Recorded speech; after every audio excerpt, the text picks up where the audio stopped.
I was still a strategist, so I didn't take care of implementation, of digital things. I didn't have to do it. And now I don't really know what's happening because I don't like social media. I don't follow. I have only a couple of platforms. Yeah, why? Why is that? I see no need. It was interesting in the beginning. If we talk, for example, about Facebook, it was interesting in the beginning because you could keep in contact with so many people from different countries, and all my friends, they're like scattered all over the world. But now, sit back and relax and get ready for another exclusive episode of the Online Marketing Secrets Podcast with Lopez.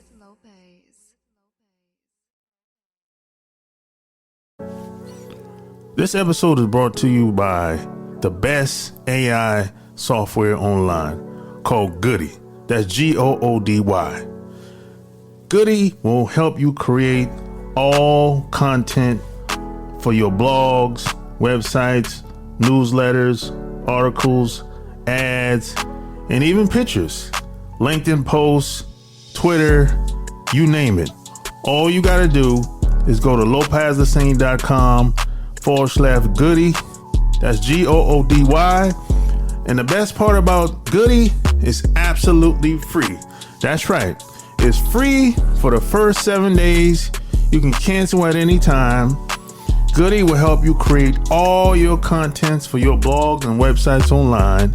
And it's 100% absolutely free, full access for the first 7 days. All you got to do, just go to my website. That's lopezthesane.com/Goody. That's Goody. Or just click the link in the show notes and get started today. Welcome to another episode of the Online Marketing Secrets Podcast. I'm your host, Lopez. So like and share this video.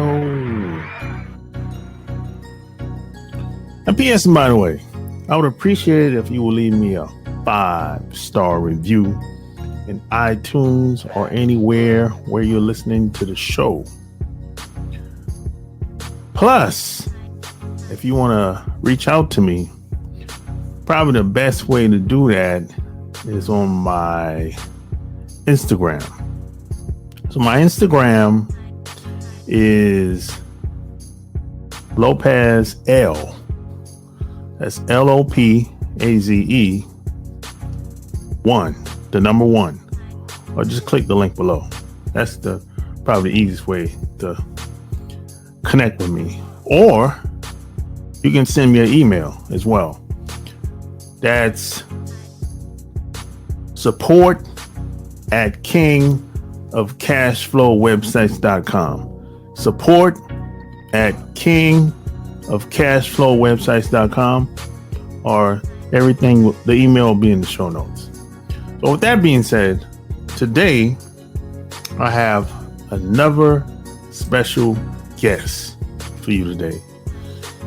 She's an award-winning strategist with 20 years working with global head of consumer brands with expertise in strategic development, profitability, leadership, communication. She's an ICF certified business and leadership success coach with over 16 years of leadership.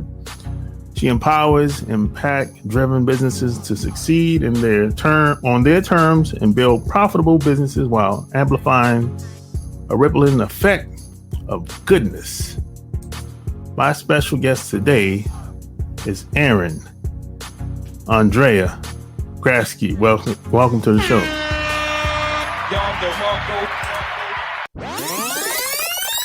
So, where are you from? Yeah. I'm from England. Oh, nice. I haven't had a chance to come over there yet. Hopefully one day, I'll get a chance to come over there. I know I have I have some followers over there for sure. I've I've actually talked to some people in the past, and they say they were in the UK somewhere. I don't know the exact location, but so yeah, I have some listeners over there. So hopefully they'll see this, and they might know you. Who knows? It's a small world. Exactly. It's a lovely place. I love it. Yeah. I'm pretty sure you're going to enjoy it too. Yeah.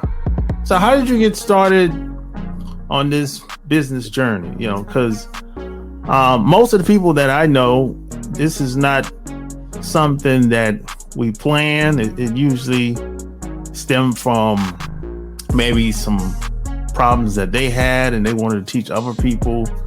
It's a lot of different scenarios that happens with a lot of people. So how did you get started? Well, you see, I believe in my case, it was more or less predictable. It's when I became a marketer, it's definitely not what I wanted to do initially because I didn't know much about it.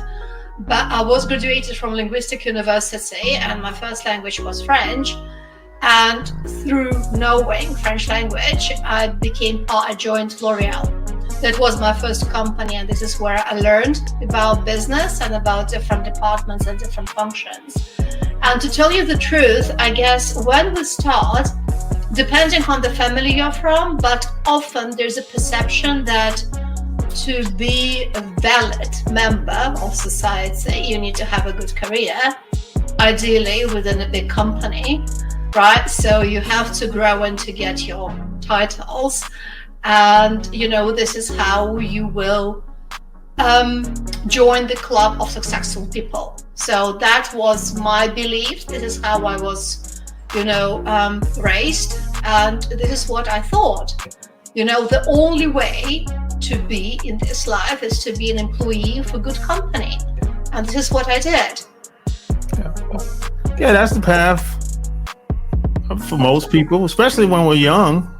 Most of us will, we take the traditional path. You go to school, go to college, and you get your first job, and you find out if you like it or you don't. And if you don't like it, then you find another path or other opportunities, or maybe you have to create other opportunities. I would say that's pretty typical for most people. So that's just and this is why I said it was quite predictable. Once I was asked who I wanted to be when I was younger, when I was a child, and from what I remember, I didn't want to be anything. So it's not that it's something I was talking about, was thinking about. At some point, I guess in my teens, I realized that all I don't want to do is math and science. So basically, it left me with arts, and this is why, it was the language path. But yeah. Gotcha. So how was it working at L'Oreal? How was your experience there? You see, it's I can't generalize as much as the company, because the company, it very much depends on who is leading it. Because even within the same company, you may join it when it's the best school or the best place to be at. And then when leadership changes, the ambience within the company equally changes. And that is not what it used to be. So when I joined, I had marketing director or commercial director, who was probably the biggest leader, although he wasn't the top because he has general manager on top of him. But he was the gifted leader, exactly as a leader was supposed to be, right? And he energized the whole company. So we all were loving being part of this culture. It changed later, but initially when he made this company something totally incredible, pleasure, honor to be part of. But then again, things change, because directors get promoted and you have somebody else, and it's not the same. But when I joined, it was at its high. Yeah, why do the CEOs, why do they quit if everything is going well? They don't quit. They get promoted. They sent to a different country. They continue their career. So that's what's happening. If they manage to do something on one market that works well, then they kind of earn their reputation and they get further promoted. Oh, okay. Yeah, I was under the assumption that after over time, they would just say, "Hey, I'm going to retire." Because you see a lot of that within the marketplace. You might have one guy or gal might be there for 4 or 5 years, and all of a sudden you don't see them no more. But hey, where'd she go? She don't work here no more, buddy. Well, I think it depends. It depends on the situation, depends on the person. But generally, with good leaders who manage, to grow profitability on one certain market, usually they get promoted. Yeah. So how'd you start working with like the big brands? It was actually through my French language. They were looking for an assistant, so I started as an assistant in trade marketing service, and learned how to be very good with Excel, and so language skills definitely helped initially, and then it was just opportunity to grow further within the company. So I got promoted pretty quickly, and then I got promoted again pretty quickly, unless I realized that what I was doing, because I was responsible for brand activation, it's not what I wanted to do. I wanted to be a brand person, brand marketeer, and not trade marketeer being responsible for brand activation. And that was my latest role with L'Oreal. And this is, after I quit, because there had no opportunities for me to move to a different department where I wanted to be. There was no opening. And I thought that, I kind of used up all that I had to give to this role. I got quite demotivated, and so I left the company. Okay. Yeah. So, what's it like working with a lot of these big brands? Because, a lot of these big companies, I work in corporate America, like mainly with like Bank of America, Wells Fargo. A lot of these big companies, that they have, in my opinion, they have too much structure. And it's like, as an employee, you don't really have a lot of flexibility, So if even someone that's coming from the outside in, they still have their way. They might have their strategies, their own way of doing things. But the big company they've been doing the same thing for, I don't know, maybe 50 to 100 years. And how do you work with these companies how do you meet, I guess, like in the middle? You see, it very much depends on the leader, because I worked for another amazing company, and when I was hired, I had only one brief from the manager of the company, and the brief was, this is your markets, and these are your brands. Make them successful. And he has gone. Right, so basically I had no supervision. I was doing what I thought is right for my brands and for my markets. So I had absolute freedom. Obviously, I was reporting on the results. I was reporting, when I had certain authorizations.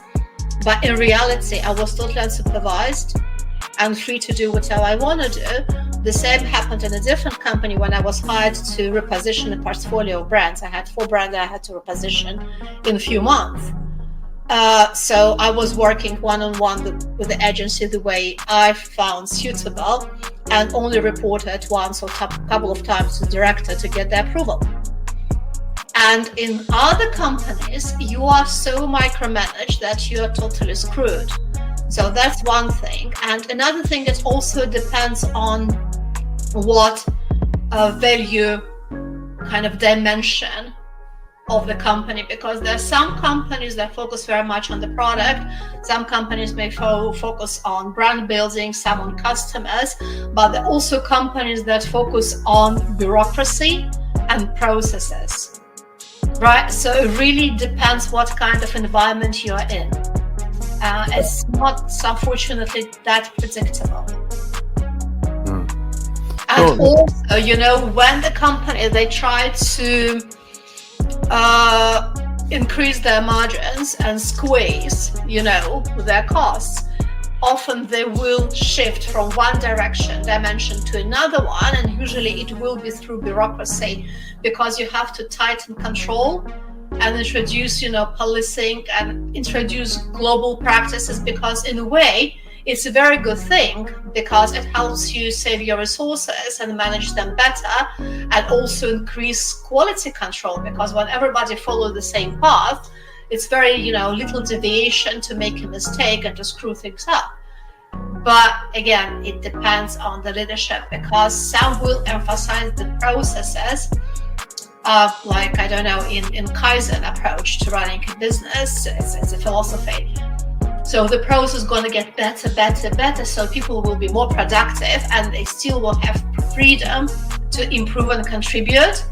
And another company, people will be totally micromanaged. And yeah, that's usually how you go. I've seen that. I witnessed this over it's horrible. It kills everything. It kills your motivation, your productivity, your desire to contribute. It kills everything. And the mood becomes so low, because once I joined the company where the whole team was micromanaged, and I had to deliver 2 massive relaunches. And I knew that if we continue the same way, in 6 months, I will have nobody to relaunch with. Yeah. So instead of focusing on relaunches, I had to spend 6 months on rebuilding the team's morale from scratch, or from below zero, actually, where they were. So yeah, it's not. Yeah, it can be a little difficult. I've been in I had job positions where I knew it wasn't going to work, what they wanted me to do, but they just keep doing it anyway. I've been there too. Yeah. So and the worst thing is that even that that it's not going to work, your opinion isn't welcome. You can't challenge. There's no way. Or you put yourself under big threat, of losing. Yeah, and that is just a disaster, because ultimately, I don't know in your case, but in my case, I was still responsible, P&L responsible, right? Yeah. And you say, guys, it's not going to work, and say, no, you're going to do it. And then you realize there's one thing, the learning that I took, they don't care of you caring for the job, for your customers, for your clients. All they care about is you being politically correct and do what you are told and play by the rules. And if you don't bring the profit, that you have in your personal objectives, in this case, you're going to be forgiven. As long as you play by the rules, nobody cares that you under-deliver on profitability. And that was incredible. Yeah, that was my experience. If it's basically like this: if everything goes well, no problem. But if things go the other way, negative, bad, less profit, then you're going to take the blame. Yes, you're going to take the blame. Yeah. Or alternatively, again, what happened to me? So sometimes if you under-deliver, but you still play by the rules, they're going to close their eyes on it. Yep. Right? Yeah. But if you want to deliver more, or at least deliver according to your objective, but if it goes against somebody else's opinion, then you're in trouble. Yeah, exactly. Yeah, this is. Oh my God! Thanks God, I'm not the only one. No. So going through, working in the corporate world and everything, and having those experiences.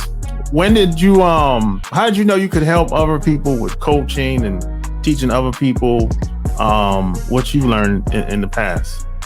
You know what? I didn't know about it. I didn't know about anything, because I appeared to be in a really situation that I wouldn't wish to anybody, when you know what you don't want, but you don't know what you want.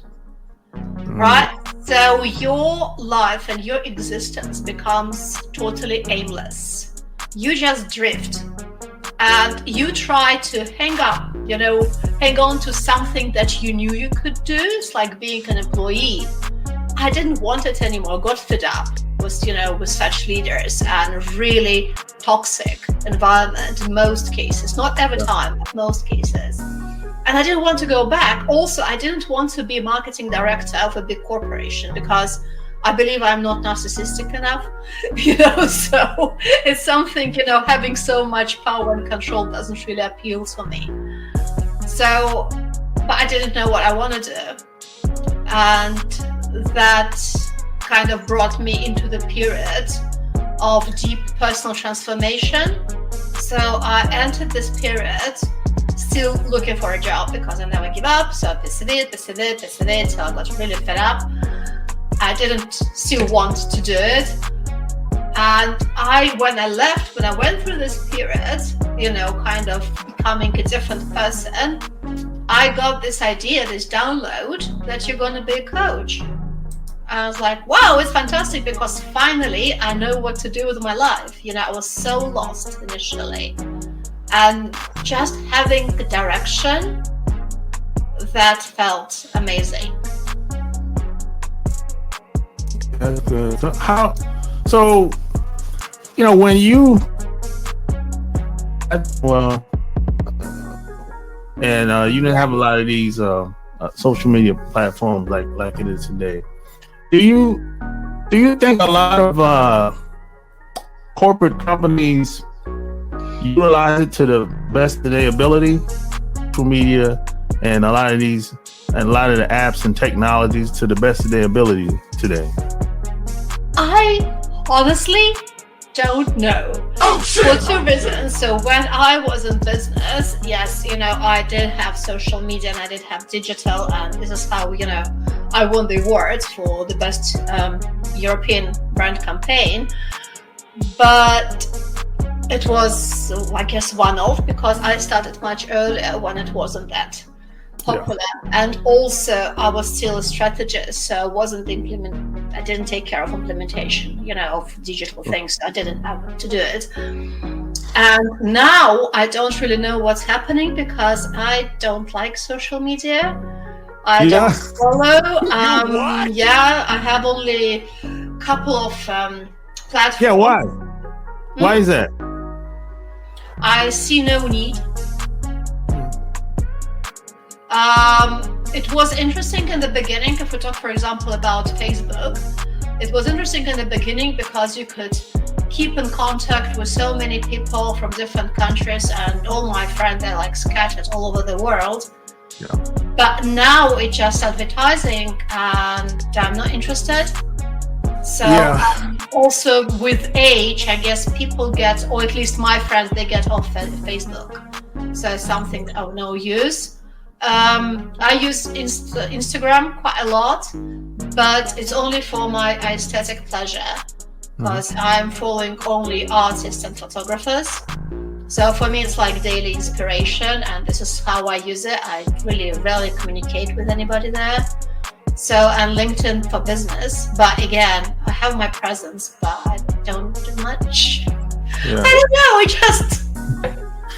don't know, I'm not a fan of all of these social media websites. Only thing I like mainly is YouTube. And forget about that. I live there. I live on YouTube. Yeah. YouTube, LinkedIn is okay. I'm not a fan of Facebook at all. Instagram, it's okay.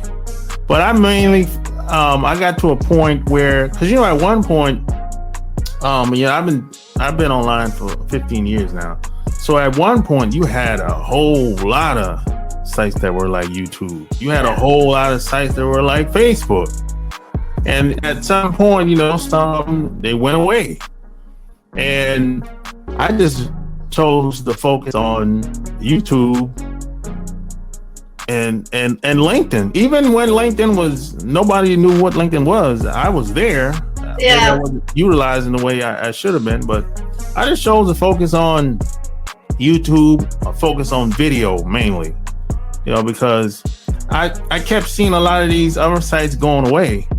And then you have, people have, they would add the advertising, add on to a lot of these sites or whatever. A lot of the ad programs, unfortunately, are corrupt. So when you say a lot of times it's a waste of time or useless, I can understand why you would say that? Because it's Well, you know what? It doesn't apply to YouTube, first of all, again, because I live on YouTube. You know, from morning till night, there's always something that I mostly listen because I don't have time to watch, you know, but I can listen. And what really makes I like that you can increase speed. So you still get enough information, but it takes less time. So it's a kind of cheating, but works for me. And with regards to LinkedIn, you know what? I think it's a fantastic tool. It's very useful. What I'm not really in favor of is all these praises and people showing off. I can't see much authenticity on LinkedIn. There's too much self-promotion and mutual praise. So that's kind of, I think the idea is fantastic, but just a little bit probably too politically correct. Yeah, it's pros and cons, you know, and every site is different. Yeah. Every site, every ad is different. So yeah, I can see that. And it's changed over the past, I would say, 10 years too. It didn't, the way it is today, it wasn't like it was 10 years ago. It's I remember when I first came online, I was on Facebook, and people would say, "Hey, why you're on Facebook? That's for college kids."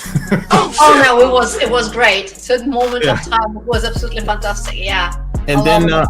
And then at one point, you know, there was MySpace back in the day. They would say, "What are you doing on there? That's a scam site." So back then, a lot of the social media sites wasn't so publicized. I guess today they didn't even talk about it unless you were in like the music business or something like that. That's the only way they would talk about MySpace. You know? Yeah. So, what made you want to write a book?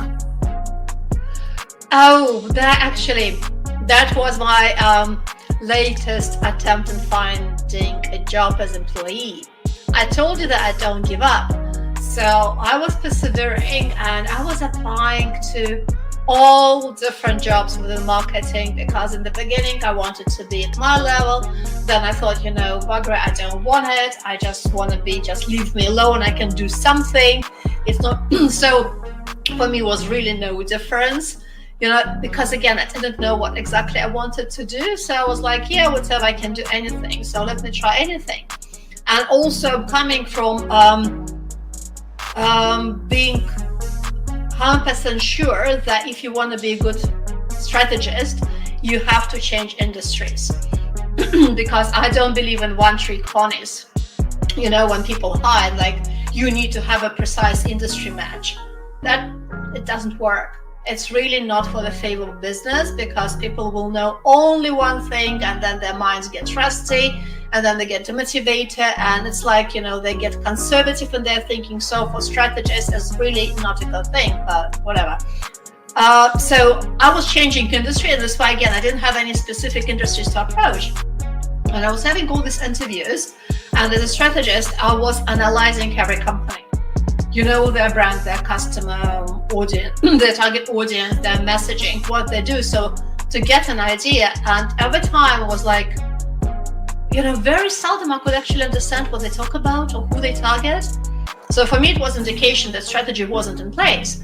And when I was having interviews and I was asking questions or telling my thoughts, I could see that what I say, they hear it for the first time.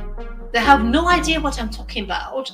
And I kind of find in the beginning, I find it quite amusing. And then it stopped being amusing because I thought, oh dear God, how do you run businesses? You all, I mean, sorry, but you don't know basic things. And that was from one company to another, irrelevant of the size, irrelevant of the industry.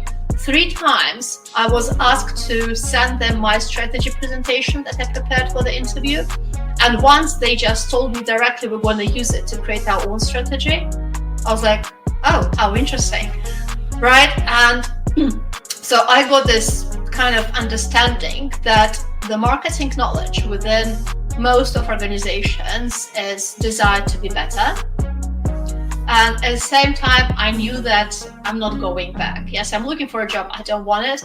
And, you know, that was kind of something like, oh my God, I have so much knowledge that I don't want to waste it.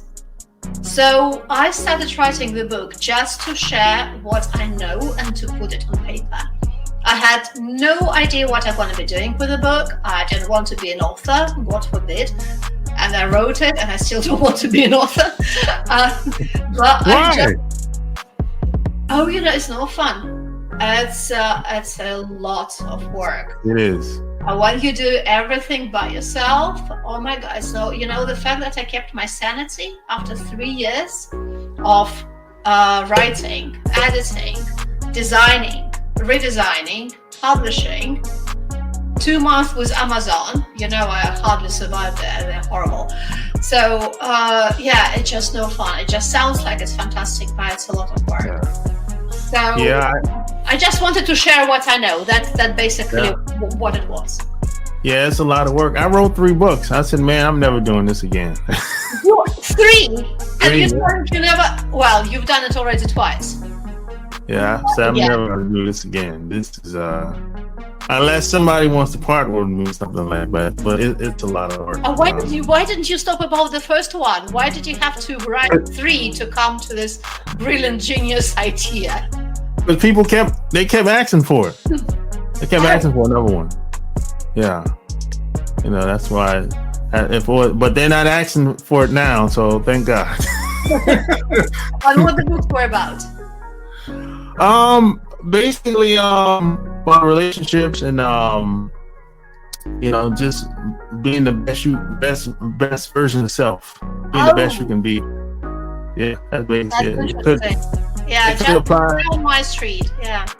Yeah, So you have this concept called conscious business rebel. What's that about? You see, actually, I had to recall it differently, rename it.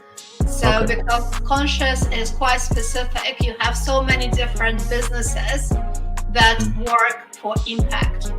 They're impact driven beyond profit, right? And conscious business is just one type of this kind of group of it's like fair trade, green businesses, responsible businesses, social, B Corps. They're all gonna be like in the same group of businesses that I work with, and I call them now impact-driven businesses, not to put everybody separately in a separate group. Yeah.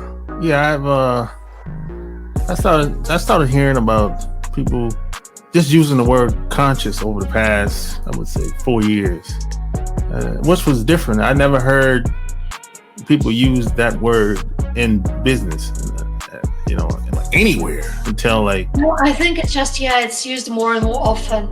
Yeah, I think it's a good thing though, because people kind of act like they kind of treat business like it's just. It's all about profit. That's it. It's they act like that's the bottom line and that's it. I believe that when you have and you aspire to contribute more, just beyond profit, more than just profit, I do believe that it creates a better, more solid foundation for a business to be sustainable and to be more successful longer term. Because when you have something to aspire to, when you have something that drives you, your motivation increases, your resilience increases, your perception of your business by the market, your customers, authorities, right? Different types of whoever your external stakeholders are. I believe that it adds so much to your company reputation. And it also, if you're not afraid of being true to what you state as your mission, as your purpose, you will likely to attract better employees and have better morale within an organization. So I believe that, if you have like something, if it was a discipline like company psychology, so I believe that starting with purpose and contribution, you will. It's exactly that. Yeah. So if you want to do good, likely you will attract people that will resonate with you, and it may do wonders to your company. Yeah. So if people wanted to work with you and reach out to you online, where would they go to? That is so easy. under the show, you're going to have show notes. And in show notes, there's going to be a link. So you can click on the link, nothing special, nothing complicated. And you can come to different offers that I suggest. So including the offer for the book, that is a strategy guide. And if you are in the UK, I guess predominantly, or in Europe, there is a 50% off, something that you can benefit from. There you have it. Like, share this episode. Tell me what you think below. All links will be found in the show notes. Until next time, we're out. Peace.